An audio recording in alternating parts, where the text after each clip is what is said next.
ನಮಸ್ಕಾರ ಎಲ್ಲರಿಗೂ ನನ್ನ ಚಾನಲ್ಗೆ.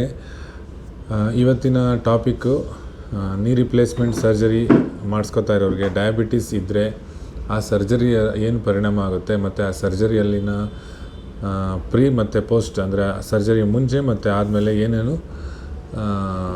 ಬೇರೆ ರೀತಿಯ ಜನಗಳಿಗಿಂತ ಏನು ಚೇಂಜಸ್ ಇರ್ಬೋದು ಅಂತ. ಯಾಕೆ ಈ ಟಾಪಿಕ್ ತೊಗೊಂಡಿದ್ದೀನಿ ಅಂದರೆ ನಂದು ಎಷ್ಟೊಂದು ಜನ ಪೇಷಂಟ್ಸು ಡಯಾಬಿಟಿಸ್ ಇರೋವಂಥವ್ರಿಗೆ ಮಂಡಿ ಸೌದಿರುತ್ತೆ ಮತ್ತು ಎಷ್ಟೊಂದು ಜನ ಪೇಷಂಟ್ಸ್ಗೆ ಇದೇ ಒಂದು ಕ್ವಶನ್ ಕೇಳ್ತಾರೆ, ನೀವು ಆಪ್ರೇಷನ್ ಮಾಡಿಸ್ಕೊಳ್ಳಿ ಅಂತಂದರೆ ಇದು ನನಗೆ ಶುಗರ್ ಇದೆ, ನನಗೆ ಡಯಾಬಿಟಿಸ್ ಇದೆ, ಮಾಡಿಸ್ಕೋಬೋದಾ ಅಥವಾ ಏನು ತೊಂದರೆ ಆಗುತ್ತೆ ಅಂತ ಕೇಳ್ತಾರೆ. ಅದಕ್ಕೋಸ್ಕರ ಈ ಟಾಪಿಕ್ ತೊಗೊಂಡಿದ್ದೀನಿ. ಇದರದ್ದು ಕೆಲವು ಸ್ಟ್ಯಾಟಿಸ್ಟಿಕ್ಸ್ ಹೇಳಬೇಕು ಅಂದರೆ ವರ್ಲ್ಡ್ ವೈಡು ಮತ್ತು ಇಂಡಿಯಾದಲ್ಲೂ ಅಷ್ಟೇ 100ರಲ್ಲಿ 20 ಜನ ಅಂದರೆ 20% ಆಫ್ ನೀ ರಿಪ್ಲೇಸ್ಮೆಂಟ್ ಆಪ್ರೇಷನ್ ಮಾಡಿಸ್ಕೊತಾ ಇರೋರಿಗೆ ಡಯಾಬಿಟಿಸ್ ಇರುತ್ತೆ. ಆಲ್ರೆಡಿ ಡಯಾಬಿಟಿಸ್ ಎಕ್ಸಿಸ್ಟಿಂಗ್ ಡಯಾಬಿಟಿಸ್ ಇರೋರೇ ಮಾಡಿಸ್ಕೊತಾ ಇರ್ತಾರೆ. ಯಾಕೆಂದರೆ ಈ ಸರ್ಜರಿ ಆಲ್ರೆಡಿ 60-65 ಮೇಲೆ ಏಜವ್ರಿಗೆ ಮಾಡೋದ್ರಿಂದ ಅವರಿಗೆ ಈ ಫೆಮಿಲಿಯಲ್ ಅಂದರೆ ಟೈಪ್ 2 ಡಯಾಬಿಟಿಸ್ ಆಲ್ರೆಡಿ ಬಂದಿರುತ್ತೆ, ಅದ್ರ ಮೇಲೆ ಟ್ರೀಟ್ಮೆಂಟ್ ಮೇಲೆ ಇರ್ತಾರೆ. ಸೊ ನಾವು ಏನು ಪ್ರಿಕಾಷನ್ ತಗೋಬೇಕು ಅಂದರೆ ಅವ್ರದ್ದು ಸರ್ಜರಿದು HbA1c ಇಂದ ಅಂದರೆ 3 ತಿಂಗಳದ್ದು ಆ್ಯಾವ್ರೇಜ್ ಡಯಾಬಿಟಿಸ್ ಶುಗರ್ ವ್ಯಾಲ್ಯೂ ಆದಷ್ಟು ಕಡಿಮೆ ಇದ್ದರೆ ಅದರದ್ದು ಏನು ಕಾಂಪ್ಲಿಕೇಶನ್ಸು ಅಥವಾ ಏನು ಇನ್ಫೆಕ್ಷನ್ ರಿಸ್ಕು ಕಡಿಮೆ. ಮತ್ತು ಇನ್ನೊಂದು ಸ್ಟ್ಯಾಟಿಸ್ಟಿಕ್ಸ್ ಪ್ರಕಾರ ಆ್ಯಾವ್ರೇಜ್ ಡಯಾಬಿಟಿಸ್ ಇರೋರ HbA1c 8.5% ಇರುತ್ತೆ. ಎಷ್ಟೊಂದು ಸಾವಿರಾರು ಜನದ್ದು ಅದು ಆ್ಯಾವ್ರೇಜು ಕೆಲವು ಸ್ಟಡೀಸಲ್ಲಿ ನೋಡಿರೋ ಪ್ರಕಾರ ಆ್ಯಾವ್ರೇಜ್ 8.5 ಇರುತ್ತೆ. ಸೊ ಮತ್ತು ಡಯಾಬಿಟಿಸ್ ಇರೋರಿಗೆ 6-7 HbA1c ಇರೋದು ತುಂಬ ಕಷ್ಟ. ಎಷ್ಟೊಂದು ಜನ 7-7.5 ಇರುತ್ತೆ, 7-7.5 ಇರುತ್ತೆ. ಸೊ ಆದಷ್ಟು 7ಗಿಂತ ಕಡಿಮೆ HbA1c ಇದ್ದರೆ ಚಾನ್ಸಸ್ ಆಫ್ ಇನ್ಫೆಕ್ಷನ್ ಅಥವಾ ಬೇರೆ ರೀತಿ ಕಾಂಪ್ಲಿಕೇಶನ್ಸು ವುಂಡ್ ರಿಲೇಟೆಡ್ ಕಾಂಪ್ಲಿಕೇಶನ್ಸು ಕಡಿಮೆ ಮಾಡ್ಬೋದು. ಹಾಗಂತ 8-8.5 ಇದ್ದವ್ರಿಗೆ ಸರ್ಜರಿ ಮಾಡಬಾರ್ದು ಅಂತ ಅಲ್ಲ. ಆದರೆ 9+ ಅಥವಾ 10 HbA1c ಇದ್ದರೆ ಸರ್ಜರಿನ ಅದನ್ನು ಆಪ್ಟಿಮೈಸ್ ಮಾಡೋದು ಅಂದರೆ ಆ ಶುಗರ್ ವ್ಯಾಲ್ಯೂ ಕರೆಕ್ಟ್ ಮಾಡಿ HbA1c ಕರೆಕ್ಟಾಗಿ ತಂದು ಸರ್ಜರಿ ಮಾಡೋದು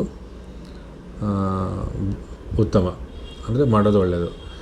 ಆದರೆ ಪೇಷಂಟ್ ತುಂಬ ನೋವಾಗ್ತಾಯಿದೆ ಮತ್ತು ಬೇರೆ ರೀತಿ ಎಲ್ಲ ರೀತಿ ಮನೆ ಮತ್ತು ಅವರ ಕಮಿಟ್ಮೆಂಟ್ಸ್ ಎಲ್ಲ ಮುಗಿಸ್ಕೊಂಡು ಆ ಒಂದು ಸರ್ಜರಿಗೆ ಅಂತ ಪ್ಲ್ಯಾನ್ ಮಾಡ್ಕೊಂಡಿದ್ದಾಗ ಕೆಲವು ಸರಿ 8-9 HbA1c ಇದ್ರೂ ಎಷ್ಟೊಂದು ಕಡೆ ಮಾಡ್ತಾರೆ. ಮತ್ತು ಆಪ್ರೇಷನ್ ಥಿಯೇಟ್ರ್ ಪ್ರಿಕಾಷನ್ಸು ಮತ್ತು ಒಳ್ಳೆ ಸ್ಟೆರೈಲ್ ಆಪ್ರೇಷನ್ ಥಿಯೇಟರ್ಸು ಮತ್ತು ಫೆಸಿಲಿಟಿ ಚೆನ್ನಾಗಿ ಇರೋವಂಥ ಎಲ್ಲ ಸೆಂಟರ್ಸಲ್ಲಿ ಏನೂ ತೊಂದರೆ ಆಗೋದಿಲ್ಲ. ಆದರೂ ಡಯಾಬಿಟಿಸ್ HbA1cನ ಅಟ್ಲೀಸ್ಟ್ 8ಗಿಂತ ಕಡಿಮೆ ಅಥವಾ 8.5ಗಿಂತ ಕಡಿಮೆ ಇದ್ದರೆ ಚಾನ್ಸಸ್ಸು ಆಫ್ ಇನ್ಫೆಕ್ಷನ್ ಕಡಿಮೆ. ಇದೆಲ್ಲ ಹೇಳಿದ್ರೂ HbA1c ಏನೇ ಆ್ಯಾವ್ರೇಜ್ ಇದ್ರೂ ಸ್ಟ್ಯಾಟಿಸ್ಟಿಕ್ಸ್ ಪ್ರಕಾರ ಇನ್ಫೆಕ್ಷನ್ನು ಬೇರೆಯವ್ರಿಗೂ ಮತ್ತು ಡಯಾಬಿಟಿಸ್ ಇರೋರಿಗೂ ಏನು ತುಂಬ ಚೇಂಜಸ್ಸು 3 ತಿಂಗಳಿಂದ 12 ತಿಂಗಳವರೆಗೂ ಏನು ಚೇಂಜಸ್ಸು ಏನು ಇಲ್ಲ.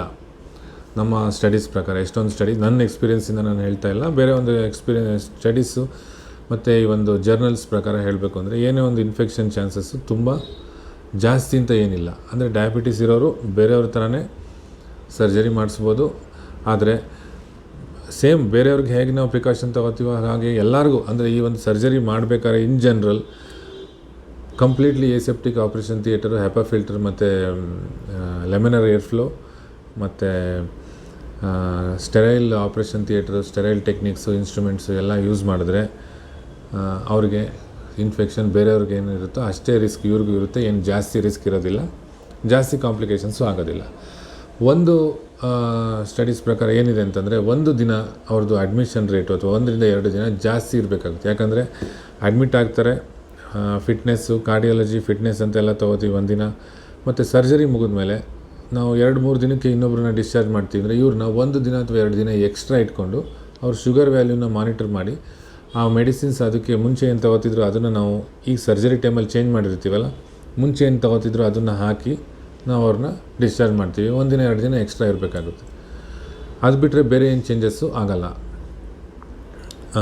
ಅದನ್ನು ಬಿಟ್ಟರೆ ನಾವು risk of infection in diabetes ಯಾರಿಗೆ ಅಂತಂದರೆ ಬಾಡಿ ಮಾಸ್ ಇಂಡೆಕ್ಸ್ ಜಾಸ್ತಿ ಇದ್ದವ್ರಿಗೆ, ಅಂದರೆ extreme obesity, body mass index 35-40 ಆ ಥರ ಇದ್ದವ್ರಿಗೆ, ಅಥವಾ ಕ್ರಿಯಾಟಿನಿನ್ ಪ್ರಾಬ್ಲಮ್ ಅಥವಾ ಕಿಡ್ನಿ ಇಶ್ಯೂಸ್ ಇದ್ದವ್ರಿಗೆ, ಅಥವಾ ಬೇರೆ ರೀತಿಯ ಸ್ಕಿನ್ ಇನ್ಫೆಕ್ಷನ್ನು ಅಥವಾ ಯೂರಿನ್ ಇನ್ಫೆಕ್ಷನ್ನು ಅಥವಾ ಡೆಂಟಲ್ ಇನ್ಫೆಕ್ಷನ್ನು, ಈ ರೀತಿ ಬೇರೆ ರೀತಿಯ ಇನ್ಫೆಕ್ಷನ್ ಇದ್ದು ಅವ್ರಿಗೆ ಡಯಾಬಿಟಿಸ್ ಅನ್ಕಂಟ್ರೋಲ್ಡ್ ಆಗಿ ಪ್ಲಸ್ ಅವ್ರಿಗೆ ಒಬೆಸಿಟಿ ಈ ಎಲ್ಲ ಇತ್ತಂದರೆ ಅವ್ರಿಗೆ ರಿಸ್ಕ್ ಆಫ್ ಇನ್ಫೆಕ್ಷನ್ ಸ್ವಲ್ಪ ಬೇರೆಯವ್ರಿಗಿಂತ ಜಾಸ್ತಿ ಇರುತ್ತೆ. ಸೊ ನಿಮಗೆ ಏನು ಅರ್ಥ ಮಾಡ್ಕೋಬೇಕು ಅಂದರೆ, ಡಯಾಬಿಟಿಸ್ ಇರೋದ್ರಿಂದ ನಾನು ನೀ ಆಪ್ರೇಷನ್ ಮಾಡಬಾರ್ದು ಅನ್ನೋಂಥ ಏನಿಲ್ಲ. ಡಯಾಬಿಟಿಸ್ ಕಂಟ್ರೋಲ್ ಚೆನ್ನಾಗಿ ಮಾಡ್ಕೋಬೇಕು. ಬೇರೆ ಅದರ್ ಫ್ಯಾಕ್ಟರ್ಸ್ ಅಂದರೆ ಕಿಡ್ನಿ ಫಂಕ್ಷನ್ಸು ಮತ್ತು ಬಾಡಿ ವೆಯ್ಟ್ ಮೇಂಟೆನೆನ್ಸು, ಬೇರೆ ರೀತಿ ಇನ್ಫೆಕ್ಷನ್ಸು ಬಾಡಿಲಿರೋಂಥ ಕಿಡ್ನಿ ಯೂರಿನ್ ಇನ್ಫೆಕ್ಷನ್ನು ಅಥವಾ ಡೆಂಟಲ್ ಇನ್ಫೆಕ್ಷನ್ನು ಅಥವಾ ಸ್ಕಿನ್ ಇನ್ಫೆಕ್ಷನ್ನು ಅಥವಾ ಬೇರೆ ಯಾವ್ದಾದ್ರು ಇನ್ಫೆಕ್ಷನನ್ನು ನಾವು ಇದ್ದರೆ ಅದನ್ನು ಕಂಟ್ರೋಲ್ ಮಾಡಿ ಈ ಒಂದು ಸರ್ಜರಿಗೆ ಪ್ಲ್ಯಾನ್ ಮಾಡೋದ್ರಿಂದ ಏನೂ ತೊಂದರೆ ಆಗ್ದಲೇ ಇದನ್ನು ನಾವು ಮಾಡಿಸ್ಕೋಬೋದು. ಬೇರೆಯವ್ರ ಥರನೇ ಇದು ಸೇಮ್ ರಿಸಲ್ಟ್ಸ್ ಇರುತ್ತೆ. ನಾರ್ಮಲ್ ಎಷ್ಟು ದಿನಕ್ಕೆ ಅವ್ರು ರಿಕವರಿ ಆಗ್ತಾರೋ ಇವರು ಇದೇ ಥರ ರಿಕವರಿ ಆಗ್ಬೋದು. ಸೊ ಈ ಒಂದು ಇನ್ಫಾರ್ಮೇಷನ್ ನಿಮಗೆ ಅನುಕೂಲ ಕೇಳೋದ್ರಿಂದ ಇನ್ಫಾರ್ಮೇಷನಿಂದ ಒಂದು ಮಾಹಿತಿಯಿಂದ ನಿಮ್ಗೆ ಅನುಕೂಲ ಆಗುತ್ತೆ ಅಂತ ನಾನು ತಿಳ್ಕೊತೀನಿ. ನನ್ನ ಚಾನಲ್ಗೆ ಇಷ್ಟ ಆದರೆ ನನ್ನ ಚಾನಲ್ ಇಷ್ಟ ಆದರೆ ಲೈಕ್ ಮಾಡಿ ಮತ್ತು ಸಬ್ಸ್ಕ್ರೈಬ್ ಮಾಡಿ ಮತ್ತು ವೀಡಿಯೋಸ್ ಲೈಕ್ ಮಾಡಿ. ಥ್ಯಾಂಕ್ಸ್.